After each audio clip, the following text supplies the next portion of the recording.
Le Fresh Start Marvel a enfin débuté en France, l'occasion pour de nouveaux lecteurs de se lancer dans l'univers Marvel Comics et pour les anciens de lui redonner une chance. Un relaunch que j'ai envie de comparer à Marvel Now, une majorité de séries accueillant de nouveaux artistes et la majorité de ses runs étant très bon.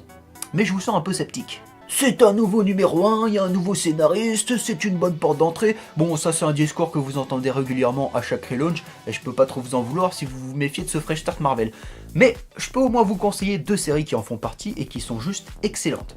Tout d'abord, Spider-Man, qui est un bon exemple vu que c'est un peu la figure de Marvel et que c'est le premier choix des lecteurs, et Venom, pourquoi parce que tout simplement, c'est le meilleur titre de ce Fresh Start Marvel. En cliquant sur cette vidéo, vous avez choisi Spider-Man et c'est un très bon choix. Bon, laissez-moi me faire du thé et on en parle juste après le générique.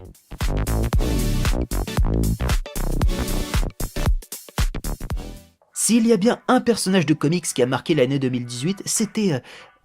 Thanos, merci Infinity War et Fortnite, mais moi je pensais surtout à Spider-Man. Un nouveau jeu vidéo, une mort marquante, un 800e épisode, la mort de ses deux créateurs, un excellent film animé ou un moins bon film sur son ex, ouais, la secte du tisseur a été gâtée. Mais un autre événement important a eu lieu cette année-là. Dan Slott, le scénariste principal du personnage depuis une dizaine d'années, a signé ses derniers épisodes d'Amazing Spider-Man. Non mais, vous imaginez 10 ans de Spider-Man, c'est énorme, et c'est pourquoi ce départ est vraiment si marquant, mais aussi été très attendu, parce que Slott, en 10 ans, il a fait de bons trucs, notamment le génialissime Superior Spider-Man, mais aussi il a fait des trucs vraiment pas top, notamment vers la fin. Et beaucoup de personnes avaient lâché son run en cours de route, et attendaient avec impatience du 109. Et son successeur, c'est un artiste né pour écrire Peter Parker, le roi des losers. Je parle bien sûr de Nick Spencer, l'auteur de Superior Foes de Spider-Man, et bien sûr, The Fix. Lisez The Fix. Un amoureux des héros ratés. Et un auteur aussi bavard que son nouveau jouet. Voilà qui est Nick Spencer, qui a enfin l'occasion d'écrire les mésaventures de son super-héros de prédilection. Écrire Spidey, c'était son destin, tout comme celui du dessinateur Ryan Otley, que l'on connaît pour la série Invincible, série très inspirée du tisseur. Un duo choc qui ne va pourtant pas chercher à révolutionner la série Amazing Spider-Man. Eh bah ouais, Slott a beaucoup joué avec le statut de Spidey durant son run, donc autant revenir à du Spider-Man plus classique. Bref, appliquer la formule de ce Fresh Start, faire du neuf avec du vieux. Et ça, c'est un point qui va en agacer certains, le fait qu'encore une fois, sur le papier, Peter Parker et Spider-Man n'évoluent plus.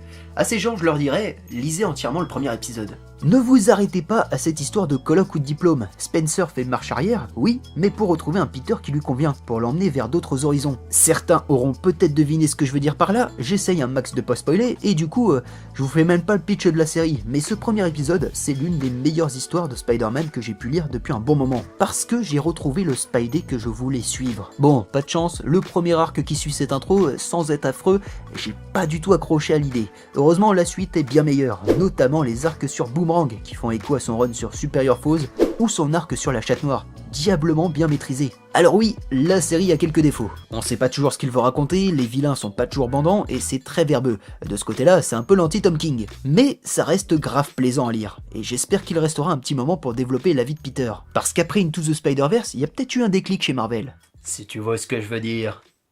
Non. Bon. Je vais devoir spoiler, super. Bon. Si tu veux garder la surprise, tu peux arrêter la vidéo ici. C'est du très bon Spider-Man, vivement la librairie, n'oublie pas le pouce bleu, la cloche, le partage, blablabla, la bise, à la prochaine, adios, j'attends 5 secondes.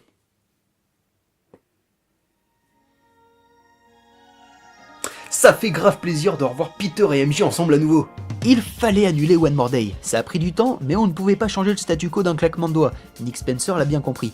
Alors il prend son temps, il reconstruit le couple, et n'oublie pas le passé, les raisons de leur séparation. Pour l'instant, il ne force pas les choses, mais j'ose espérer qu'une fois bien installé, il va commencer à faire évoluer le couple. Et je ne parle pas forcément de mariage, mais bien d'une petite araignée à élever. Parce que ouais, il serait temps, surtout quand Batman et Superman ont passé ce cap.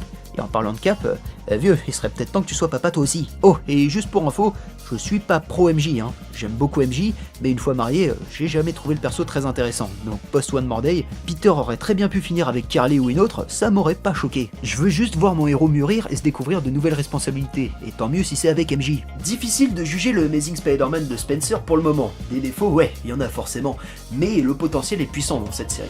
À vrai dire, le seul truc qui m'agace réellement, c'est que du coup, vu qu'il écrit Spider-Man, et Spencer n'a plus le temps d'écrire The Fix, et ça fait chier. J'attends vos retours sur cette série et même le Fresh Start en général dans les commentaires. Merci d'avoir maté cette vidéo. Je vous fais la bise, à la prochaine. Adios.